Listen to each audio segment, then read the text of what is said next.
المكبس وكل رجل لوحدها. مش بقول لك الرجلين مع بعض غلط، لا، الافضل والامن ان تلعب كل رجل لوحدها. كام فيديو شفناه وكام حادثه شفناها، الناس وهي بتلعب المكبس بتزود اوزان كتير جدا وفي الاخر للاسف بتاذي نفسها.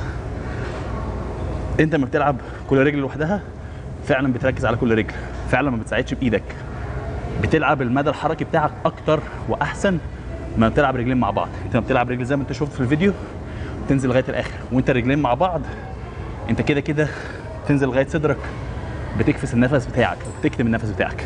فحاول تجربها. افتكر دايما التمرين مرن اذكى، مش شرط الشو، مش شرط تعمل شو عشان الناس تشوفك انت حاطط كام.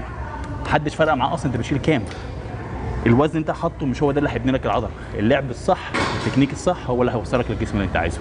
يلا، السلام عليكم شباب.